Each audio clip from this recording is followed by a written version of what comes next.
Martial D teach यानी captain ब्लैकबियर्ड one piece के सबसे बड़े विलन्स में से एक है। उसने व्हाइट बियर्ड की क्रू को धोखा दिया और डार्क फ्रूट को चुराया। फिर उसने एस को कैप्चर किया और वर्ल्ड गवर्नमेंट को सरेंडर कर दिया। उसके बाद ब्लैक बियर्ड ने व्हाइट बियर्ड को मार के उनका डेविल फ्रूट हासिल किया। लेकिन ब्लैक बियर्ड ने व्हाइट बियर्ड की पावर कैसे हासिल करी? क्या उसने कोई स्पेशल टेक्निक का यूज किया या फिर कोई और राज है? बीजे ब्लैकबियर्ड एक अजीब वन पीस कैरेक्टर है जिसने इम्पॉसिबल फीट को अचीव किया है, 2 डेविल फ्रूट पावर को एक साथ विल्ड करके। CP9 एजेंट जाबरा ने भी ये चीज कंफर्म किया है कि ये लिमिटेशन कि एक पर्सन अपनी लाइफ टाइम में सिर्फ एक ही डेविल फ्रूट को खा सकता है, और अगर किसी ने 2 डेविल फ्रूट खाने की कोशिश करी तो उसका शरीर फट जाएगा एंड वो मर जाएगा। एंड ये कोई वर्ल्ड गवर्नमेंट की कॉन्स्पिरेसी नहीं है। मरीन पायरेट्स एंड हम फैंस शॉक हुए थे जब टीच ने 2 डेविल फ्रूट पावर को यूज किया, और अब तक ना तो उन्हें पता है और ना ही वन पीस फैंस को पता है कि ये पॉसिबल कैसे हुआ। ब्लैकबियर्ड कैसे 2 डेविल फ्रूट पावर को यूज कर सकता है, इसके पीछे कई थ्योरीज हैं जो कि कई इंटरेस्टिंग पॉसिबिलिटीज को भी सामने लाता है। कुछ लोग कहते हैं कि उसने कोई स्पेशल टेक्निक का यूज किया है, और कुछ कहते हैं कि उसने कोई और डेविल फ्रूट कंज्यूम किया है। क्या ब्लैकबियर्ड ने अपनी बॉडी को मॉडिफाई किया है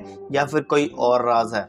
ये सवाल अभी भी अनसॉल्व है, लेकिन ज्यादा देर तक नहीं, क्योंकि आज की इस वीडियो में हम 1 या 2 नहीं बल्कि 5 थ्योरी के ऊपर बात करने वाले हैं। तो हेलो गाइस, स्वागत है एक और न्यू वीडियो में। तो आज हम बात करने वाले हैं ब्लैकबियर्ड के एबिलिटीज के ऊपर कि वो कैसे 2 डेविल फ्रूट पावर को पोजेस करता है। तो कुछ भी मिस नहीं करना चाहते तो वीडियो के एंड तक पूरा देखें। तो बढ़ते हैं सबसे पहली थ्योरी के ऊपर, जो कि काफी फेमस है इंटरनेट पे, the cerberus theory.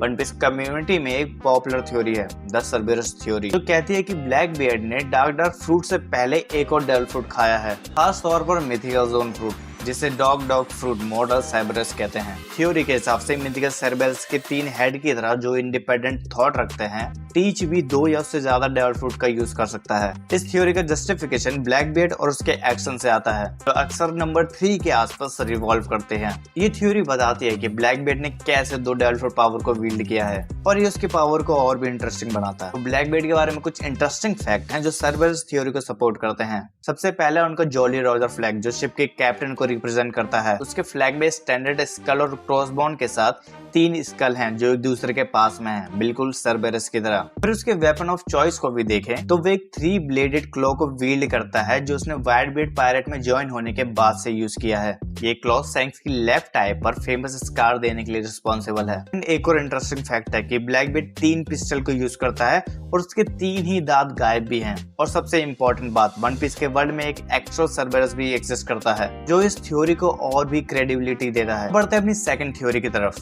The शिमेरा theory. सर्बेरस theory की तरह शिमेरा थ्योरी भी ब्लैकबियर्ड की मल्टीपल पावर का जवाब देने की कोशिश करती है, लेकिन इसमें एक ट्विस्ट है। सर्बेरस थ्योरी के हिसाब से ब्लैकबियर्ड ने एक डेविल फ्रूट खाया है, जबकि शिमेरा थ्योरी के हिसाब से ब्लैकबियर्ड ऐसा ही बॉर्न हुआ था। मार्को द फिनिक्स ने मरीनफोर्ड में कहा था कि ब्लैकबियर्ड की बॉडी यूनिक है, जो कि इस थ्योरी को थोड़ा सा सपोर्ट करती है। शिमेरा थ्योरी के हिसाब से ब्लैकबियर्ड की बॉडी मल्टीपल एंटिटीज से बनी है, जो कि एक रेयर मेडिकल कंडीशन है। फेथुस अब्सॉर्ब करने की वजह से ब्लैकबियर्ड की बॉडी मल्टीपल पावर को विल्ड कर सकती है। फेथुस के बारे में पहले बता दूं कि फेथुस एक stage of development of human being को कहते हैं। बेसिकली जब एक बच्चे को अपनी माँ की कोख में 9 हफ्ते हो जाते हैं, उस बच्चे के all major organ and structure form हो चुके होते हैं, तो उसको फेथुस कहते हैं। आज की बायोलॉजी क्लास को यहीं पे खत्म करते हैं। तो ये थ्योरी वन पीस के वर्ल्ड में भी पॉसिबल है और ब्लैकबियर्ड की पावर को और भी इंटरेस्टिंग बनाता है। ये प्रोसेस वैनिशिंग टून के नाम से भी जाना जाता है। इस प्रोसेस में एक फेथुस 2 या उससे ज्यादा फेथुस को अब्सॉर्ब कर लेता है, इससे एक व्यक्ति में मल्टीपल सेट ऑफ डीएनए हो जाते हैं। इससे शायद कुछ एबनॉर्मलिटीज बॉडी में रहती है, जैसे कि मल्टीपल सेट ऑफ ऑर्गन्स। ये पॉसिबल है कि ब्लैकबियर्ड की बॉडी में मल्टीपल्स बीइंग्स हैं, जिस वजह से उसके पास एक से ज्यादा डेविल फ्रूट हो सकते हैं।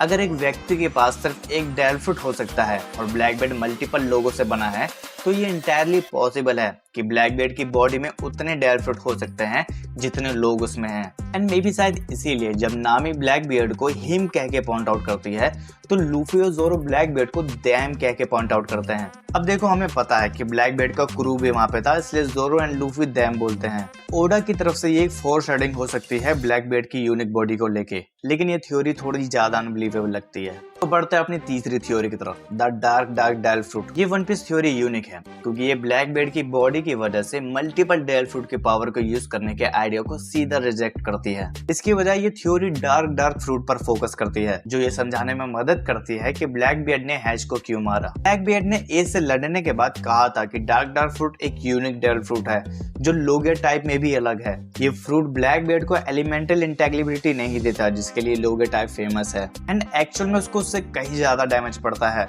लेकिन उसकी दूसरी एबिलिटीज को उसके लिए कंपनसेट करता है। ब्लैक बियर्ड की डार्कनेस पर उसकी मास्टरी ने उसे ग्रेविटी पर कंट्रोल दिया है जिससे वो ऑब्जेक्ट और लोगों को अपने पास खींच सकता है लाइक ब्लैक होल, और वो अपनी डार्कनेस में चीजों को अब्सॉर्ब भी कर सकता है और उनको बाहर तेजी से निकाल भी सकता है लाइक व्हाइट होल। ये थ्योरी सपोर्ट करती है कि ब्लैक बियर्ड का डेविल फ्रूट सचमुच स्पेशल है जैसे कि वो क्लेम करता है।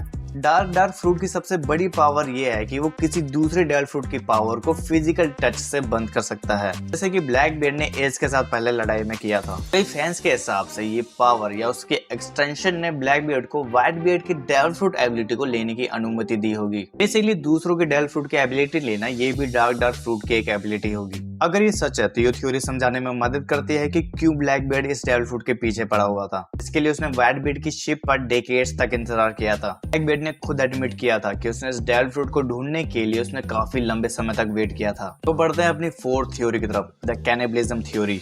एक बहुत ही गॉडसम फैन थ्योरी है कि कैप्टन ब्लैक बियर्ड ने कैनिबलिज्म का सहारा लिया था ट्रीमोर फ्रूट की पावर को हासिल करने के लिए व्हाइट बियर्ड की कॉर्प्स से बिना कोई समय गवाए। ये थ्योरी एल्बाफ और बिग मॉम को मदर कैरमेल को खाने की याद दिलाता है जिससे बिग मॉम को सोल फ्रूट की पावर मिली। ऐसा हो सकता है डेविल फ्रूट की सुपरनैचुरल एसेंस यूजर के फ्लैश और ब्लड में अब्सॉर्ब हो जाता हो और काफी फ्लैश और ब्लड कंज्यूम करने से पावर ट्रांसफॉर्म हो जाती हो। ब्लैक बियर्ड के केस में उसने मरीन फोर्ट पर व्हाइट बियर्ड के ब्लड को कंज्यूम किया हो सकता है या फिर उसने व्हाइट बियर्ड के दिल को निकाल कर खाया होगा। अगर कैनिबलिज्म थ्योरी फैंस को कन्विंस नहीं करती तो उसको इजीली बाकी की थ्योरी के साथ भी इंटीग्रेट किया जा सकता है। एग्जांपल के लिए अगर ब्लैक बियर्ड के पास सर्बेरस डेविल फ्रूट की पावर है तो वो अदर डेविल फ्रूट की पावर डायरेक्टली खा के या फिर कैनिबलिज्म का सहारा लेके हासिल कर सकता है। या ये पॉसिबल है कि ब्लैक बियर्ड ने व्हाइट बियर्ड की पावर के लिए कैनिबलिज्म इसलिए चूज किया क्योंकि उसको ट्रीमोर के रीग्रो होने का वेट नहीं करना था, उसको पावर राइट नाउ चाहिए थी।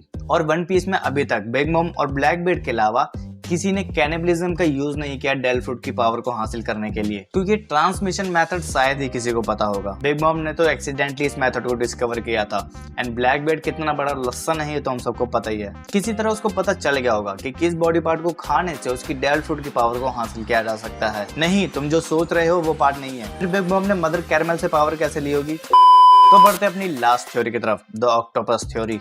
ऑक्टोपस थ्योरी एक और इंटरेस्टिंग फैन थ्योरी है वन पीस में। सबसे पहले तो डेविल फ्रूट स्टोरी में सबसे मिस्टीरियस ऑब्जेक्ट है, उनके बारे में कुछ भी नहीं पता है कैरेक्टर या ऑडियंस को। इस थ्योरी के हिसाब से डेविल फ्रूट पावर की लोकेशन मेटाफोरिकली हार्ट है, इसलिए ब्लैक बियर्ड को मल्टीपल हार्ट की जरूरत है मल्टीपल एबिलिटीज के लिए। ऑक्टोपस एक मरीन एनिमल है जिसके 3 हार्ट होते हैं, इसलिए थ्योरी कहती है कि ब्लैक बियर्ड ने ऑक्टोपस डेविल फ्रूट को कंज्यूम किया होगा जिसकी वजह से उसके पास 3 हार्ट है। इसलिए थ्योरी कहती है कि ब्लैक बियर्ड ने ऑक्टोपस डेविल फ्रूट को कंज्यूम किया होगा जिसकी वजह से उसके पास 2 एक्स्ट्रा हार्ट हैं, डार्क फ्रूट और ट्रीमोर फ्रूट के लिए। एंड ऐसे रूमर भी है वन पीस में कि ब्लैक बियर्ड कभी नहीं सोता है। चैप्टर 966 में बगी सैंक्स को बताता है कि ब्लैक बियर्ड अपने जीवन में कभी नहीं सोया एंड ऑक्टोपस भी कम ही सोते हैं, ये उनकी एक फेमस क्वालिटी है। एंड मार्को भी कहता है कि ब्लैक बियर्ड की बॉडी अजीब है जो कि इस थ्योरी को थोड़ा सा सपोर्ट करती है। सबसे इम्पोर्टेंट, व्हाइट बियर्ड चैप्टर 563 में कहता है कि वो 1 मैन विद 1 हार्ट है एंड कुछ फैंस के हिसाब से ये ब्लैक बियर्ड पर टॉन्ट था, उसके पास मल्टीपल हार्ट है मल्टीपल डेविल फ्रूट के लिए।